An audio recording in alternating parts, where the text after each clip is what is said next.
Sveiki, mėlyjeji. Su jumis vėlgi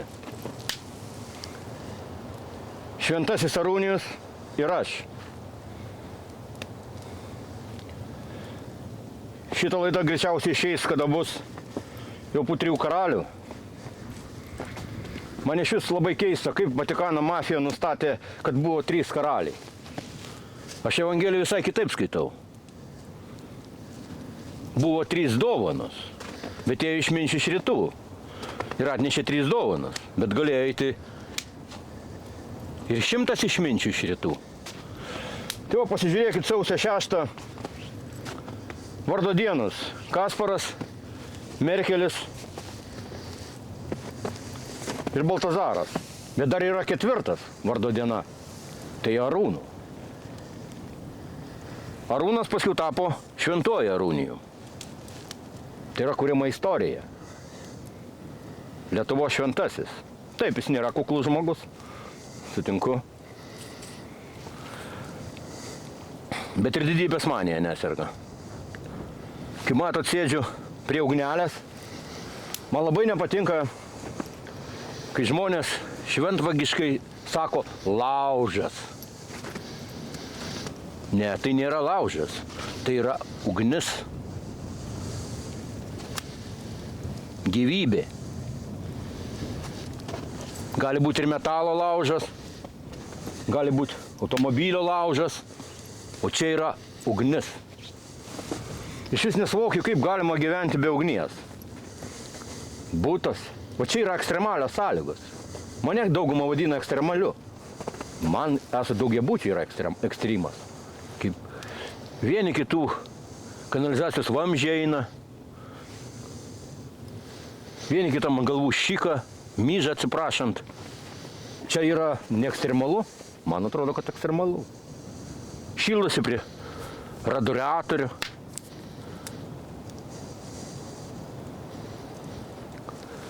Kaip sakant, per daug.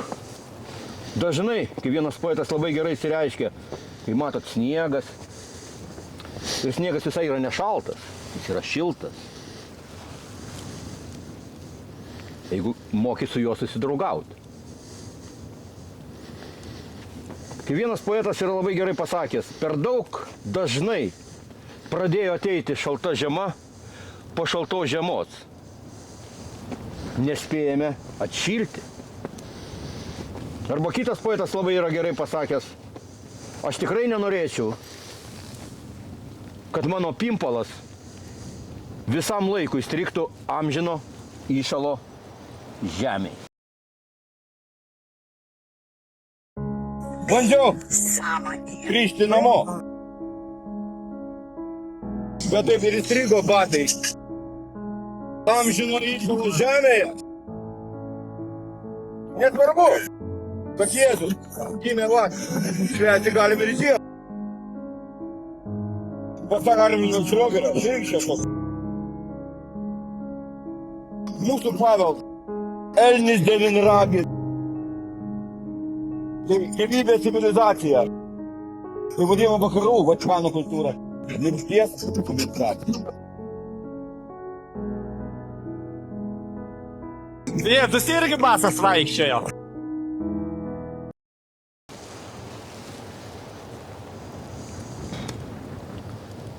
Ką dar apie laimę? Vat visi dabar turbūt atšventėt naujus metus, turit planų, vėl sieksit laimės, darnos. Tik turėkit omeny, kad mūsų kalba yra ypatinga. Darna ir durna, tik vieną raidelę tas įskiria. O kada visos stygos suderintos, tada instrumentas labai gražiai skamba. Užtenka vieną stygą išderinti žmoguje. Jis jau nebedera, neskamba. Kur mes gyvenam? Mes gyvenam kosmose. Žemė tai yra kosmosas. Tai yra planeta, mažytė planeta. Tai yra kosmosas. Ką kosmosas išvertus iš graikų kalbos reikštų?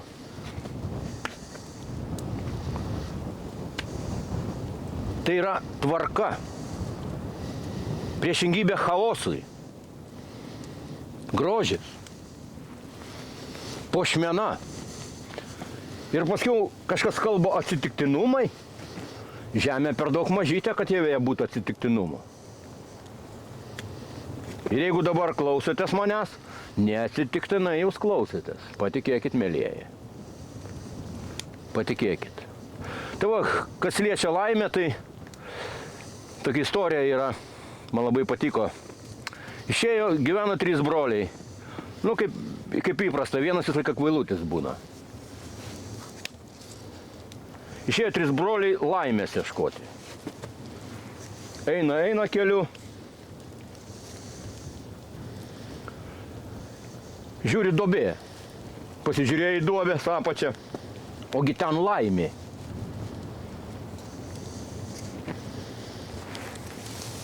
Vyriausias paklausė, sako, kas tu? Aš laimė. Ką nori, kad tau padaryčiau? Sako, noriu aukso, brangenybių, turtų. Gerai, grįžk namo. Tapsi turtingas. Aukso daug turėsi.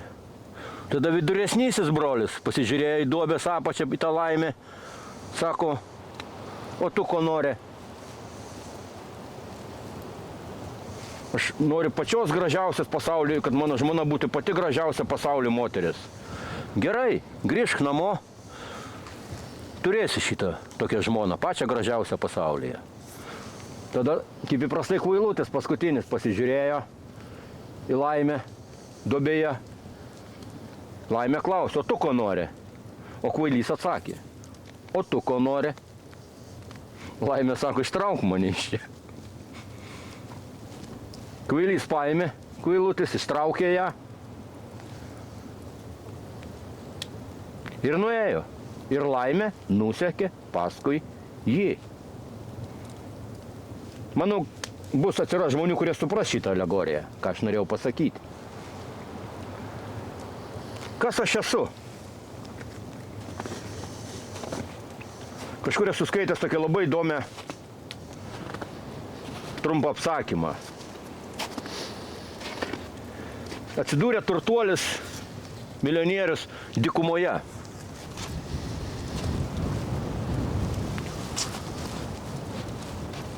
Eina, pinigų pilnos kišenės, lagaminą nešasi pinigų, dolcių, bet miršta iš troskulio. Vienintelės jos noras – vandens. Eina, ne vienas žmogaus aplinkui. Ir sutinka vyrą.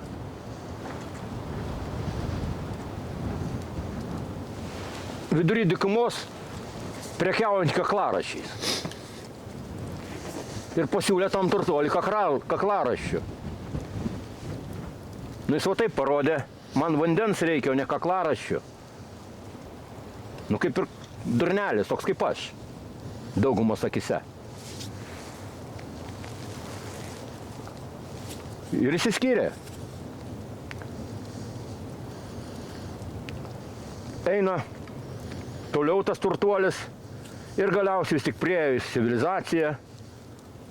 Vidury dykumos restoranas prabangiausias. Nu, galvoju, dabar prisigersiu, prisivalgysiu. Įeina prie durų, liokajus stovi. Ir jo neleidžia, sako. Atsiprašau, ponas. Čia įleidžiama į šitą restoraną, tik tai su kaklaraščiais. Tai va, aš ir esu šitas kaklaraščių pardavėjas. O, čia tai matosi, inteligentiškas žmogus. Turėjau tokį draugą, gintariuką tokį. Jis buvo kažkada tai didelės firmos direktorius, didelis žmogus buvo, kaip sakant, pasaulio atžvilgiu, pasaulio akimis. Bet kas paskiau prasinarkašino, prasigėrė, viską prarado ir šeimą, ir tą direktoriaus vietą. Bet paskiau vis tiek žmogus atsitėsi, nustojo ir alkoholį vartoti, narkotikus ir visai kitaip jam pasaulis nušvito. Pradėjo jau mąstyti apie Dievą, apie filosofiją. Ir vis laikais pasakojo vieną istoriją. Sako, vakar, sako, sudeginau. Sėdžiu, sako, prie krosnelės namuose ir po vieną kaklaraštį imu. Ir metu prisimenu, va tą pirkau Paryžiuje ir metu jų į krosnį. Va šitą Londone pirkau ir metu. Va šitą Berlyne ir metu, sako. Ir taip 70 kaklaraščių, sako, iš spintos sudeginau. Jis pasakodavo ir pasakodavo apie tos kaklaraščius, buvo jau iki gyvo kaulo, kaip sako, daėdė.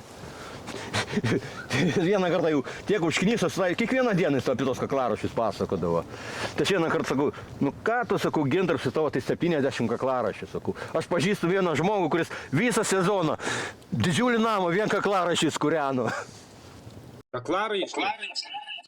Tarsi išaugtas seilinukas.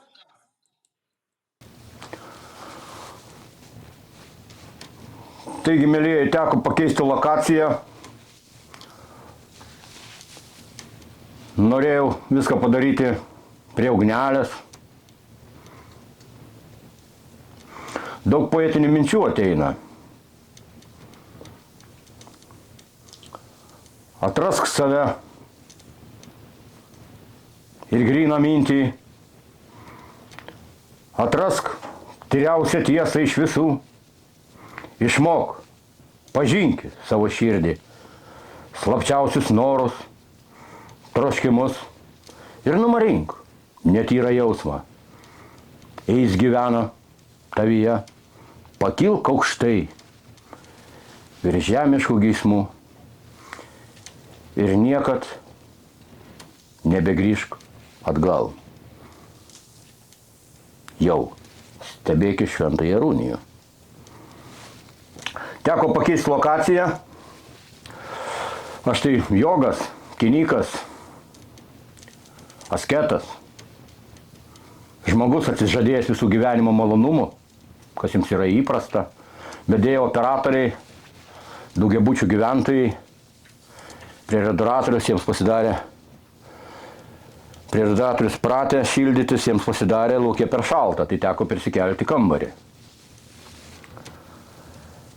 Vėlgi, kas yra tas šventumas? Vakar skaičiau tokią labai įdomią knygą. Čia yra lotyniški posakiai. Nuo amžių įsišaknyja nuo Romos laikų iki šių dienų. Daugiausia šį senoviniai. Visokiam įvairiom tematikom, vienas sakinys lietuviškai, lotyniškai ir perverstas į lietuvių kalbą. Tai va, man vienas, čia atrodo tokie viskas taip rimta, bet vieną man labai įstrigo citatą. Čia 2000 metų atgal rašyta šita citata. Apie šventumą skyrius. Pacituosiu. Kas geria, čia iš tos knygos, kas geria, tas daug miega.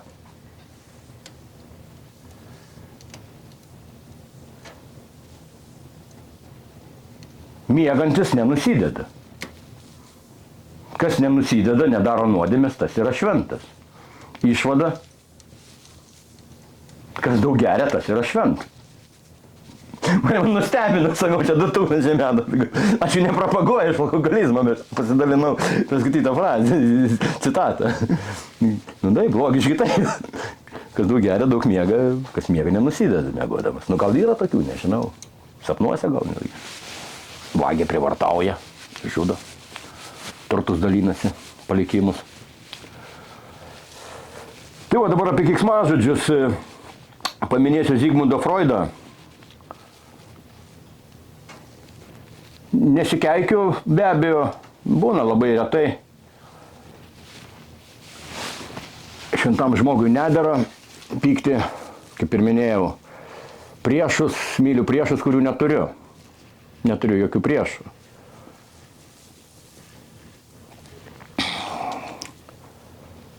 Tai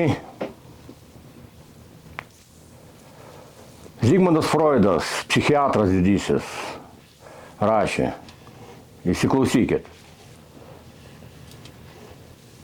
pirmasis žmogus vietoj akmens į kitą metęs keiksmažodžius buvo civilizacijos kūrėjas.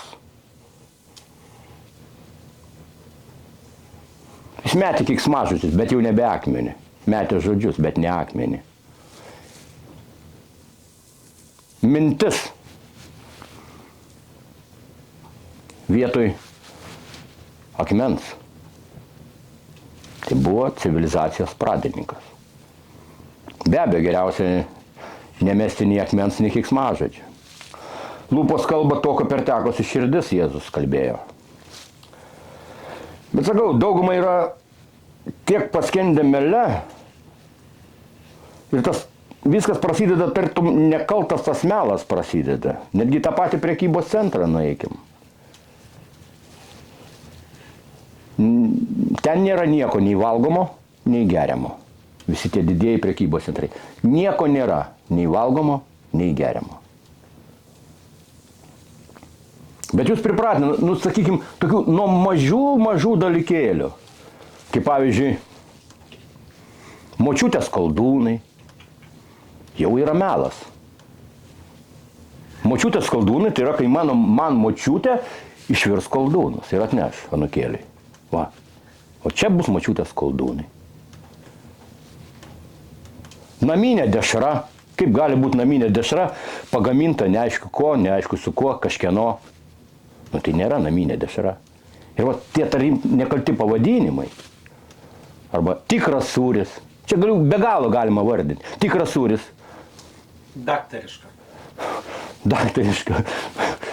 Šiaip labai įdomis, iš tikrųjų, daktariškos dešros istorija, sakykime. Jūs, kaip jaunesnė karta, nelabai suprantate, tai buvo visai kitas lygis tos dešros. Ir jinai buvo sukurta ne kaip masinis produktas. Aš mačiau, dėl ko ją daktariška vadindavo. Nes tai tikrai buvo šventė. Aš pamenu, tai tikrai buvo šventė. Daktariška dešra tai buvo šventė. Tai buvo natūrali, tai buvo jautiena, kiaušiniai, kiaulienas tam tikros procentas, druska, pipirai ir daugiau beveik nieko. Tai, bet kuo jinai buvo sukurta, iš tikrųjų labai įdomi istorija jos. Jinai buvo ne masinė gaminiai buvo sukurta, jinai buvo sukurta reabilitacijai, sanatorijoms. Ją sukūrė ne kulinarai, o sukūrė profesoriai ją, šitą dešrą.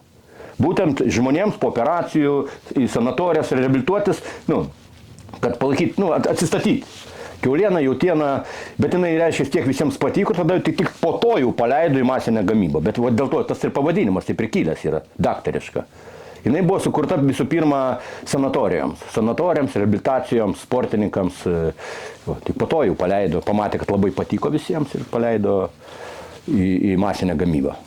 Tai va, ką norėjau pasakyti, man yra net Instagram'e vienas videosas, galite pasižiūrėti, kas stebėkite Instagram, Šventasis Arūnijus, esu parodęs žiurkių nuodai, ar pelių nuodai. Instrukciją galima skaityti. Ten kas yra? Ten yra pilnavertis, kiti laiko žiurkėnus. Tai yra pilnavertis žiurkių ėdalas, žiurkėno. Ir yra tik 2 procentai nuodų tame. Ar tik 1 procentas berods, 2 procentai. Visi kiti yra pilnas maistas. Užtenka. Tai va, ir visas tas sako, čia nieko tokio, čia biški to čia truputį, čia nieko, dėl tiek nieko baisaus, užtenka tų 2 procentų. Žinot, jeigu į litrą medaus įdėti mažą šaukštelių šūdo, rezultatas kas gaunasi? Šūdas. Bet jeigu iš šūdo litrą įdėti šaukštelį medaus, netampa jis medumi, vis tiek būna šūdas. Išvada. Viskas šūdas išskyrus šlapimą. Tai va, norėjau pasakyti, kaip galima atbukti iš tikrųjų, man stebina, aš papasakosiu dabar vieną tikrą istoriją. Tikrųjų tikriausiai yra šiaip YouTube'ai, mano sūnus yra perpasakojęs ją, bet biškai netiksliai. Buvo tokia situacija, čia tikrųjų tikriausiai istorija. Mane patys stebina. Paprašė mane tokias moterytės, kadangi aš elektronikas, truputį gaudusi, paremontuoti jam ten elektrą. Aš dirbau pas jas, taisiau tam kažką, tai nuosavas namas. Ir tiek mane prispaudė reikalas nusišlapinti, bet aš esu toks žmogus, nu aš negaliu prie kitų paprasčiausiai. O ten, dar ten tos dvi moteris, dar ten atėjo, ten kažkokiais ant draugės pas jas, čia virtuvį sėdė, o čia šalia tualetas. Nu aš negaliu, aš toks esu, aš diskomfortą jaučiu. Aš pripratęs prie erdvių, prie laukų, prie laisvo vėjo. Aš negaliu, psichologiškai aš negaliu. Aš čia bendrau su tokia draugė, ateidavau pas ją į svečius, jin daugiabutį gyveno, jin turėjo labai gražią dukrą, čia senai buvo, aišku. Ir aš negalėdavau, tie būtai maži, nu, viskas šalia, čia virtuvė, čia kambarys, čia tualetas, viskas sugrūsta. Nu, aš negaliu, aš kitoks esu. Toks, tiksliau, ne kitoks, toks aš esu. Tai aš eidavau, netoli buvo Senukai ir Maxima didžiulė, tai aš eidavau ne pas jas bute į tualetą, bet eidavau arba į Senukus, arba į Maximą. Aš negaliu psichologiškai prisiversti. Nu tai ir va, tada, ir, nu, nepatogu man eiti, jo šitam virtuviai ten kalbasi, ten, čia šalia durys į tualetą. Nu aš negaliu. Nu, ką daryti, išėjau į lauką. Lauke, nu aplinkui namai, jokių medžių, nu nėra kur pasislėpti, visur žmonės kiemuose. Ruduo buvo, bet labai geras oras buvo. Tas bobų vasara, taip sakant. Tai išėjau, ir tam pas jos kažkoks pijokas dirbo dar, nu tokį laikė kaip tarna. Kultūringos moteris, viskas. Ir radau aš to pijoko bambalį tuščią numestą, tą puslę vadinamą. Nuėjau aš į kambarį, privariau visą tą puslę,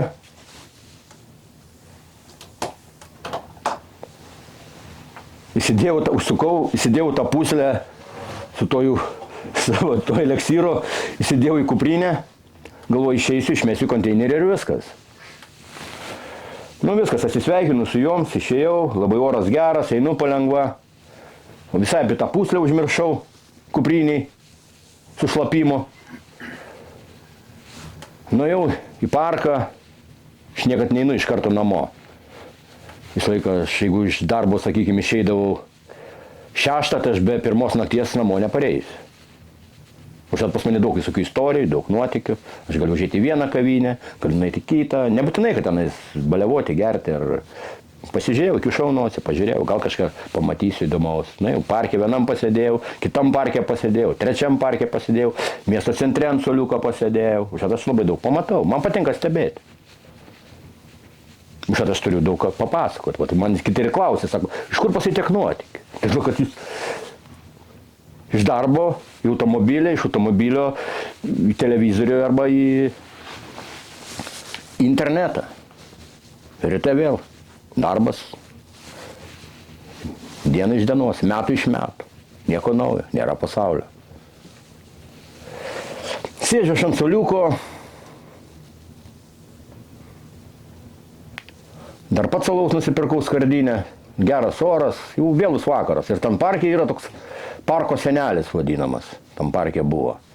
Inteligentiškas žmogus, pensininkas, jis visą laiką vaikščiavo tam parke su šuniuku, bet nėra tokio karto, kad nueiti į parką ir jo nesutikti. Jeigu pasėdi 20 minučių, tai būtinai jis išdygs, kaip iš po žemės atsiranda. Toks parko senelis. Senas žmogus, bet jisai eina su to šuniuku, inteligentiškas, labai kultūringas žmogus, jis eina su to šuniuku, mažiuku, vedžiojasi ir prie to pačio, jeigu ten pamato kažkokį ten butelį numestą ar skardinę kažkokią, tai jisai, specialiai neieško, bet, taip, sako, prisiduriu prie pensijos dar šiek tiek, sako, pensija mano maža, aš prisiduriu prie pensijos. Ir aš sėdžiu ant to suoliuko ir visai apie tą puslę prisiminiau kupriniai.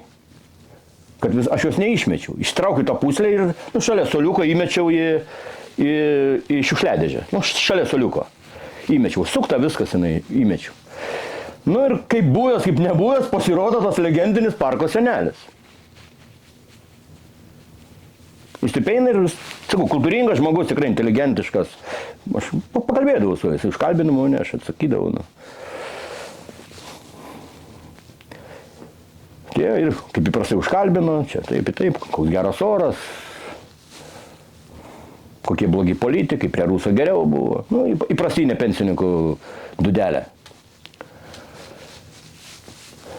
Ir taip, opa, jis iš šiukšliadėžės žvilgsnį užmetė tą pusilę su mano šlapimu.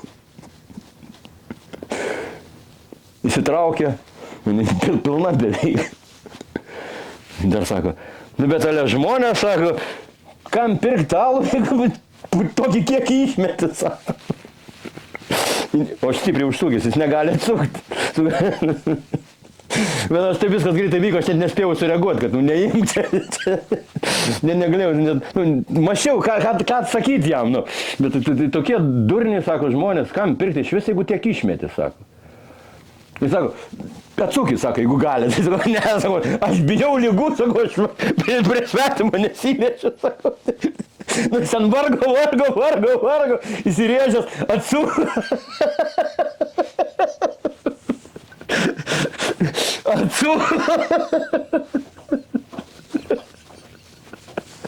Atsuko šiaip ne taip tą puslę, nu padės, nesiliečiu, sakau, aš prie svetimų, sakau, neaišku, sakau, čia laikė tą bambalį, sakau, aš bijau, sakau, sikrėsiu, lygų kokių dar kažko, sakau, nepadėsiu, sakau, atsiprašau. Nu, šiaip ne taip jis atsuko tą bambalį, iš karto užsivertė. Išgėrė per kelius kartus. Bet sakau, toks jausmas buvo labai įdomus, o vaikas pats, bet to nepapasakojo. Toks jausmas atrodo, kad tarytum mano kraują kažkaip perpila kitam, toks jausmas. Man taip atrodo, kad jis su to visą puslę išgėrė, nu, kaip ir mane perėmė, atrodo, mano visas mintis dabar žino, tiesiog tapo antrasis šventasis Arūnijas. Toks jausmas, toks keistas jausmas buvo. Jis sako, taip atsirogė dar, taip, o sako, silkės prisivalgo, taip, sako, troškino, taip norėjo, alaus atsigėrė. Tai matot, kiek galima atbukti? Nuo visų šitų nuo visų tų visokių, kiek galima atbukti? Čia jau nekalbu apie dvasinius dalykus, apie skalbimo mašinas, televizorių vadinu skalbimo mašiną. Smegenų skalbimo mašina. Kiek galima atbukti? Tai va tokia istorija, bet sakau, toks labai keistas jausmas buvo. Ir pamenu, paskui man kažkaip, gal už kokį porą, aš pusseserį tą istoriją pasakojau, išmintinga moteris.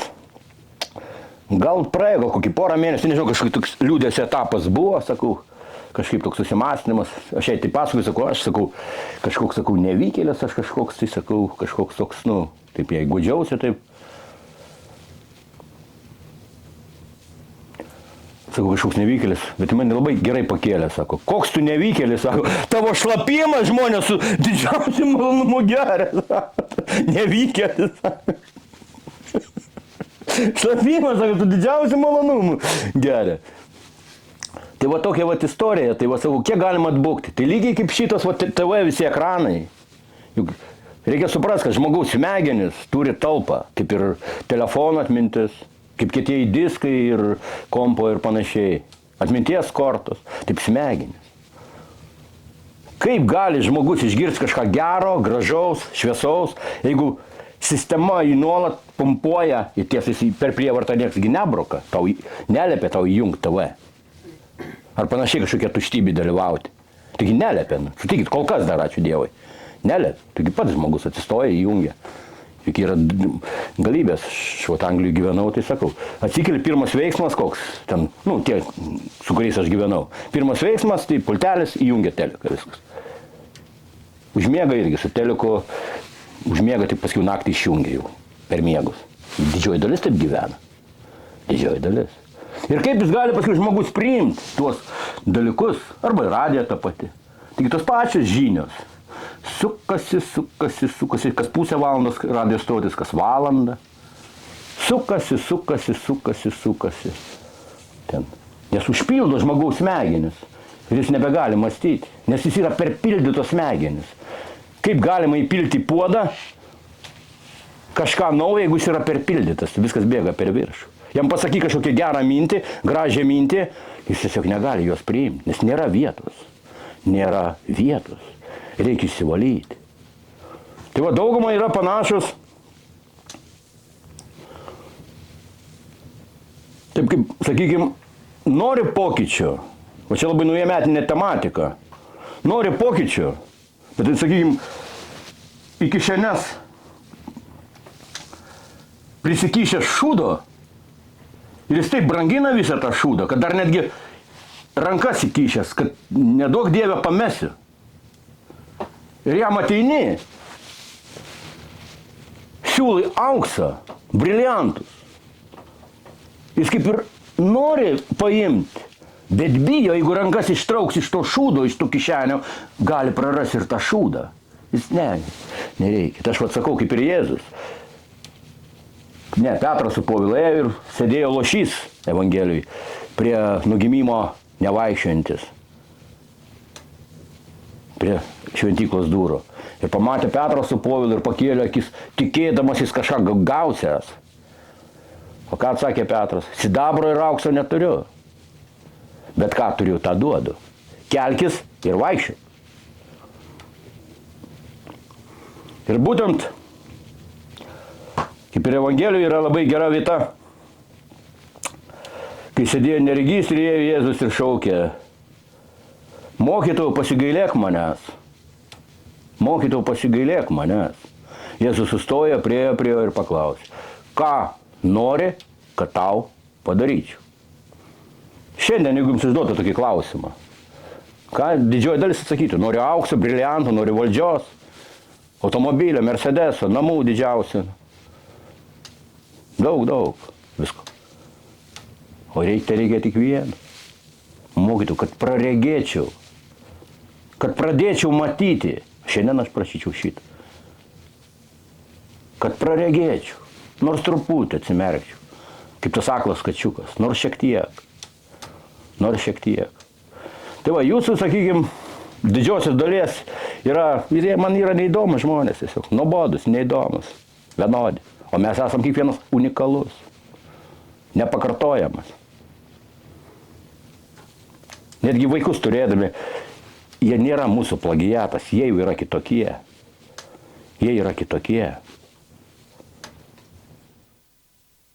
Ir nereikia jų, sakykime, kaip kiti, neklauso pasiūtęs ten, vaikas nenori klausyti. Aš, pavyzdžiui, nenorėčiau turėti tokio vaiko, kuris mane visą laiką klausytų.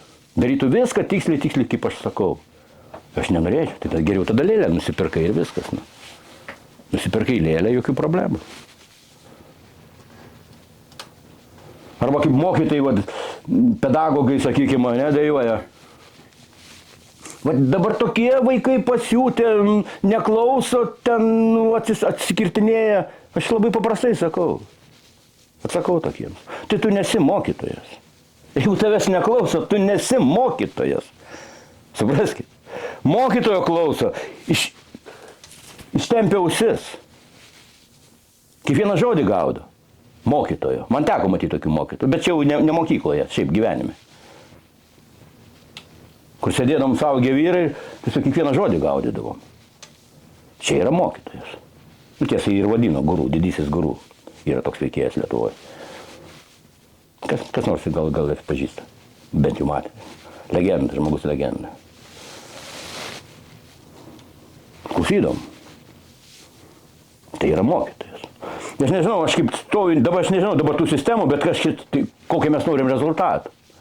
Bet aš kaip stoviu universitetą prieš daug metų. Aš nežinau, kaip dabar ta priėmimo sistema, bet tada buvo tokia 15 punktų, rašai, tam 15 mokyklų, tų specialybių, 15 atsimenu. Dabar turbūt kitaip viskas vyksta. Dar buvo pedagoginis universitetas, dabar jau nebėra. Tai buvo ten norės, sakykime, tais laikais visi norėjo vadybininkais būti. Netgi buvo posakis, kur spjausiai, į kurią pusę spjausiai, visur ant vadybininko pataikysi. Tai buvo. Dabar psichologai, kur tik nespjausi, ar visur ant psichologo ar ant eksperto pataikysi. Į visas pusės vis tiek pataikysi ant jų. Nors daugiausia tiem psichologam dažniausiai patiems jiems reikia psichologo pagalbos. Didžiąją dalim. Kiek pastebėjau. Tai va, ir buvo rašai tas visas ten, vadyba ten, kitas ten, medicina, prioriteto tvarka, ko tu norėtum būti. Ir tada žiūri tavo, sakau, dabar turbūt kitaip viskas vyksta. Žiūri tavo, pažiūrėjau, aš žinau, kur stoju, aš žinau, kad aš noriu ten. Galėjau į nemokamas įstoti, visur galėjau. Gal mediciną nebūčiau įstojęs. Bet žinau, ko noriu, nebuvo tos net nemokamos grupės, aš žinau, ko noriu, aš mokėjau pinigus ir aš ėjau to, ko norėjau. Bet buvo paskutinė stotelė, jeigu to netiksi, galutinė stotelė, pagal vidurkį, jeigu netinki, galutinė buvo stotelė, pedagoginis, mokytojų būsi. Tai čia galutinė stotelė. 14 tave atmetė, kaip netikėlį, prašau, mokysi. Va turim rezultatą už tai. Jis nepasirinko mokytojo. Jis tiesiog niekur netiko. Vat kaip ir yra tas posakis. Kas nemoka dirbti, tas moko. O kas nemoka nei dirbti, nei mokyti, tai dar yra aukštesnė stadija. Tas moko, kaip reikia mokyti. Taip yra, dėja, gyvenime taip yra. Ir va turim paskui rezultatą ir paskui dėjoja. Tu pasakykit, man teko, aš pažinau tokį, daugybę metų buvo išrinktas, dabar jis jau pensininkas, jam virš 80. Bet čia tokia tikrovė, dėja.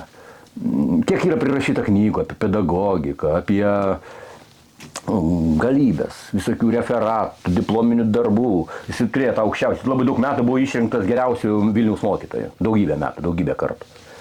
Nusipelnė žmogus šis. Nesakysiu pavardės. Ir jis ekspertas, tą aukščiausią pedagogo laipsnį turėjo. O čia ekspertų tai yra ne šiaip taip, kad, aš tapau ekspertų, visą gyvenimą ekspertas. O tos turi patvirtinti, turi arba recenziją parašyti kažkiek tai metų, arba knygą išleisti, vadovėlį apie pedagogiką. Galybės prirašyta, kokios gražios literatūros yra. Diplominiai darbai ir taip toliau, ir taip kiek knygų.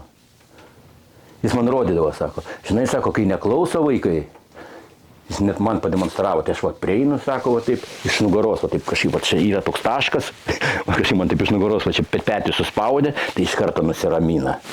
Tikrai skauda buvo. Kažkokis, žinau, čia. Tai palauk, o ko tu, pavyzdžiui, neparašai diplominio darbo apie tai? Kodėl rašai, kad reikia ateiti su meile, su atsidavimu, ar ne? Tavo knygutės geražą. Su meile, su davimu, su supratimu. Bet tikrovė tai ne, tu ateini, va. Kodėl neparašai apie šitai? Ir taip yra tūkstančiai. Tai parašyk. Parašyk referatą, parašyk recenziją. Kam? Ne, atėjom, suspaudėm. Arba kaip sovietmečio, ne. Šiandien tai sunku įsivaizduoti. Taip, daužydavo ir su lazdele daužydavo per pirštus, iš plaukų tampydavo. Pas manį buvo toks klasiai Kamazas. Jis buvo daug didesnis už visus. Tamsaus gimė buvo. Šiaip užaugo labai padorus vyras. 6 vaikus iš viso turi. Labai graži šeima. Aš mačiau tik Facebook'e.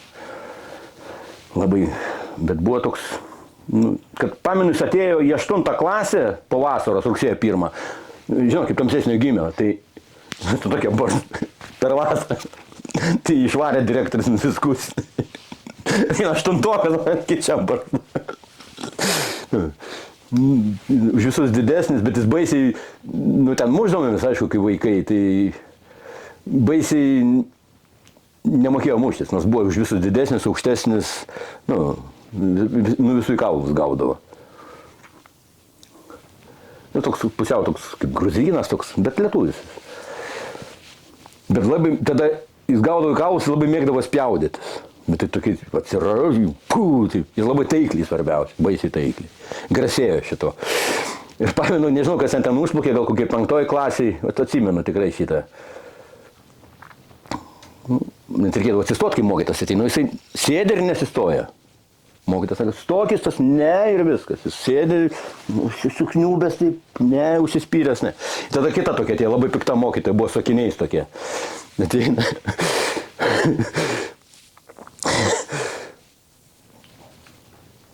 Sako, nesistoja, sako, ir viskas. Palauk, sako, yra metodai. Jis taip priejo, taip, čia, sako, yra tokie plaukeliai, va čia, ant kaklo. Su 2 piršteliais, va čia pedagogai. Tik dabar yra kontroliuojama, bet tokių pilna. Jeigu tik duotų žalią šviesą, va tokių pilna atsirastų vėl. Dabar jau aišku, visakis vaikų teisės ir panašiai. Bet tokių pilna, knibždės te knibžda, knibždalynas. Tai va tai paėmė, sako, ir iš to ir kelių, iš tų 2 plaukelių. Ir jis tikrai atsistojo. Nu, matai, sako, tau kolegijai savo. Matai, kaip reikia. Nu ir ne priekį, o jisai baisiai, o jinai sakiniais. Jis tada taip atsistoja, taip... Tiesiai viso stiklą užlygti. Atsimenu, šiandien dar atsimenu. Žaliais tokiais nargliais, visą tą užlipdė. Kaip čia nematyti, ten pradėjo valytis tos. Antras stiklas. Ten fantastika, aš atsimenu šiandien dienai. Tai va, tiek apie pedagogus, čia galima būtų kalbėti. Nemoku mokyti, mokytojo klauso. O jeigu neklauso, mano atsakymas yra paprastas, tu nesi mokytojas. Tu sugebėk tai padaryk, kad tavęs klausyt. Yra tokių, be abejo, yra, aš nesakau, kad nėra. Tai va, daugumą reikia iš tikrųjų, nes sistema taip veikia, visą sistemą kūrė valdantieji, jie užsiaugina tokį vergą, kokį jums reikia turėti. Viskas yra kontroliuojama. Laisvų žmonių nereikia, mąstančių žmonių. Be abejo, yra kitokios mokymo sistemos. Tai va tiek. Aš kalbu, nes man biškį teko studijuoti irgi pedagogiką. Šiek tiek. Nedaug, bet. Tai va tiek. O dabar dar tada, jeigu tą tematiką apie šlapimą, kas yra įprotis. Čia irgi tikriausiai istorija, neįtikėtina istorija yra. Padėjau aš vieniems žmonėms įsirenginėti namą. Čia irgi yra YouTube'ai pasakota, bet truputį biškį kitaip per pasakotą, aš dabar iš pirmų lūpų išgirsiu. Senai čia buvo, labai senai. Namą. Ir aš tam name kartais miegodavau, antram aukšte. Pirmas aukštas buvo viskas padaryta, ir buvo ir vonia, ir tualetas. Bet aš nežinau, kažkodėl tai antram aukšte kažkaip miegodavau, man ramiau būdavo taip kažkaip, nežinau. Mažas toks kambariukas. Bet nebuvo laiptų. Buvo kopėčios. Dar nebuvo laiptai padaryti. Nu ir aš kaip senas žmogus dažnai naktį keliuosi į tualetą.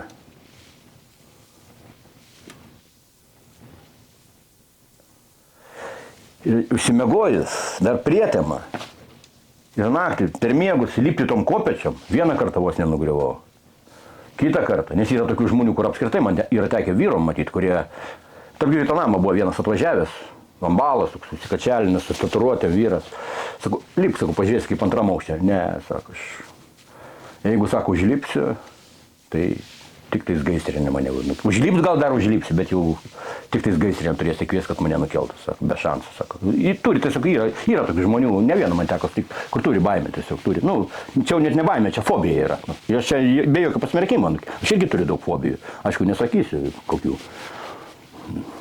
Tai čia jau fobijos yra, ne baimės. Nu ir vieną kartą vos nenukritau, antrą kartą vos nenukritau, nu galvoju, vieną kartą aš vis tiek nukrisiu. Nuo tų kopėčių naktį. Ir tada sugalvojau, ką man laipyti į tą tualetą, kad aš galiu kibiriuką pats nusinešti antrą aukštą. Užsinešiau kibiriuką mažą, pasidėjau tam antram aukšte kitam kambarį, man nebereikia laipyti visą naktį. Ryte visą turinį išpilu. Nes matot, inkstai, kiek teko girdėti, visą dieną kiti neina į tualetą, o naktį laksto. Tai pasirodo, kad inkstai geriausiai dirba guliamoj pozicijai, valus inkstai. Nu, bent jau ekspertai taip teigia. Nu, būtent guliamoj pozicijai. Šiaip ir rekomenduoja, aš kaip sveikuolis buvau, tai rekomenduoja, niekad ir vandens nereikia gerti atsistojus, visą laiką turi gerti atsisėdęs. Nu, kitaip veikia, inkstų padėtis, taip ekspertai kalba, aš nežinau, kiek tiesiog. Nu, bet jeigu yra galimybė gerti, reikia atsisėdus. Nu ir tas kibiriuko tas darimas man tapo jau savotiškų įpročių jau. Nu ir vieną dieną aš atvažiuoju į Vilnių, ten pas savo senus draugus, ten menininkai visokie, filosofai, mąstytojai, visokie freikai, crazy visi, kunigaikštis Vilgaudas, ten visi ten. Nu ir iki nakties ten su jais prabuvau, aišku, ten ir išgėrėm, visko buvo. Ir galvoju, nebevažiuosiu aš namo iš to Vilniaus, turėjau pinigų, pasiėmiau viešbutį. Ryte parvažiuosiu. Pasiėmiau viešbutį, bet brangų viešbutį tikrai. Pasiėmiau brangų viešbutį, prabangų, ne patį brangiausią, aišku, bet, gerą viešbutį pasiėmiau, ne hostelį. Senamiestį, centre. Ir mėgau aš tam. Tiesa, aš vadovaujuosi dar ko, čia labai svarbi detalė yra. Aš vadovaujuosi Vidūnas, kaip Vidūnas rašė apie viską, kai žmonės miega netgi su triusikais, su rūbais, su apatiniais visokiais, su pižamom, tai Vidūnas rašė, pacituosiu, tai yra stačiai beprotybė. Tai yra stačiai beprotybė. Turi palsėti oda, viskas turi palsėti kūnas. Tik tais nuogas. Tai aš važiuoju virš 20 su viršų metų, mėgau tik tais nuogas. Aišku, jeigu nėra minusinės temperatūros, be abejo. Jeigu yra šilta, tai tik tais nuogas. Rekomenduoju kiekvienam. Aš jau daugiau negu 20, kur tu 25 metus. Jeigu tik leidžia sąlygus. Yra tokių gyvenime mano epizodų buvę, kur net su striukė teko mėgoti ir su kepurė, ir su pirštinėm, ir su 5 megztiniais. Visai buvo. Bet jeigu normali temperatūra, tai laisvė nuo triusikų. Naktį būna nudystas. Dieną pasislėpęs po 5 užraktais. Ir mėgau aš tam viešbutį, sapnuoju kažką, aišku, dar tas alkoholis gal pridėjo kažkiek tai, nuogas mėgau. Ir vėl man dabar jau reikia į tualetą keltis, jau nebegaliu, atsibundu. Ir aš nesuprantu, per miegus, akius užmerktas. Sakau, šitą istoriją yra YouTube jau pasakota, bet truputį kitaip perpasakota yra. Perpasakota ir pačia iš pirmų lūpų girdės, ekskliuzyvas. Sunku patikėti, kad tai galėjo būti. Ir aš per miegus ieškau to savo legendinio kibiriuko. Vaikštų po kambarį, dar nesuvokdamas, kad aš viešbutyje Vilniui, o ne šitam name, ir aš ieškau to kibiriuko ir nerandu iš jo. O jau nebegaliu, tiesiog jau viskas, jau varva atrodo viskas. Ir nerandu aš jo. Ir miegu, ir sapnuoju dar. Atsirakinu duris. O tualetas, tai, mano kambarį yra atskira vonia, tualetas, prabangus viešbutis, tikrai buvo. Leidau savo prabangą tokią. Išeinu į kalidorių. Ieškau tokį biriuką ir sapnuoju, kaip lunatikas. Darinėju duris kitų kambarių. Ačiū Dievui, kad užrakintos buvo. Ir plius dar nuogas, reiktų. Visiškai nugutėlės. Ten išėjau kažkokį ten vestibiulį. Jau norėjau vienu momentu tiesiog ant grindų paimti ir daryti. Jau nebegalėjau. Leidžiuosi laiptais. Čia įprotis. Čia nėra tokios daug prasmės, bet tiesiog šiaip tokia įdomi istorija, keista istorija. Įprotis turbūt, įprotis. Nusileidžiu vestibiulį, kur šitą administratorė sėdi. Nusileidžiu tą vestibiulį, bet sakau, akis mano, nežinau, užmertos ar atmertos buvo, bet aš sapnavau, realiai sapnavau. Aš labai giliai sapnuoju. Tiesiog iš vis kitą planetą praktiškai įskrendu, galima taip sakyti. Net nesapnuoju, bet į kitą planetą kažkaip. Tiesiog aš kartais ryte pabundu ir nesuprantu, ar aš čia tikrovė, ar aš iš tikrovės grįžau į šitą visą dabar. Netikrovė. Visai kitą matricą. Aš sakau, aš išeinu visai į kitą matricą kažkokį. Net nebesapnai, aš sakyčiau, jau čia kažkur. Aš kartais iš vis taip pradedu mąstyti apie sapnus, galvoju, gal kažkoks dubleriai yra kažkokie, tai, kaip, pavyzdžiui, būna kaip ten komandų dubleriai, sakykime, kaip Žalgiris buvo, turėjo dublerių komandą, sakykime, nežinau, ar dabar yra tokie dalykai, aš nelabai domėsiu tais dalykais. Gal anksčiau gyvenau, aš negaliu paaiškinti, aš grįžtu iš transo tiesiog, iš kažkokios iš komos visiškai, iš kito pasaulio nusileidžiu. Man sakau, aš kol adaptuojasi ryte, tai man yra... Kartais net iš viso užtenka nusnusti 10-15 minučių tiesiog. Aš grįžtu, būna ant kėdės kartais užmiegau, tiesiog grįžtu atrodo kaip iš, nežinau atsakymo. Tiesiog atrodo, kad iš kito pasaulio nusileidžiu, visai iš kitos matricos. Gal yra tikrai kažkokie dubleriai, kurie šalia dar gyvena. Nežinau, aš neturiu paaiškinimo. Bet čia, sakau, neteko su nieko kalbėti apie tai. Nežinau, ar čia tik man vienam, ar čia ir kitiem yra, taip, nežinau. Ir kuo toliau, tuo labiau visą tai vystosi. Kuo toliau, tuo labiau. Freudas, tarp kitko, visą gyvenimą nagrinėjo sapnus, visą savo gyvenimą profesorius nagrinėjo sapnus, bet taip ir daug knygų parašęs, bet taip ir nerado atsakymo, kas tas sapnas. Taip ir, tik versijos. Nusileidžiu tą vestibiulę ir ta administratorė, naktis. Telefonas rankose, ant kėdės sėdi, tam toks baras, sėdi ant kėdės ir, užmygus, taip. Knapsi, kaip pasakyti. Naktį. Manęs nematė, knapsi, snaudžia. Ir ant to baro vaza didžiulė, gėlės pamerktų. Ką aš darau? Per sapnus. Ištraukiu tas rožės, padedu tą vazą, nusinešu į pas savį kambarį. Užsirakinu ir privarau aš pilnai tą vazą, ten vandens buvo kažkiek pilnai iki viršaus. Privarau tą vazą ir man tada akis atsivėrė, palengvėjimas. Ką aš darau? Neganau, kad šventas žmogus dar vazą pavogiau. Įsakymas aiškiai sako, nevok. Vazą pavogiau. Atsipeikiau, čia tualetas, čia, va, vonia, tualetas, viskas. Atsimerkia akis. Tai,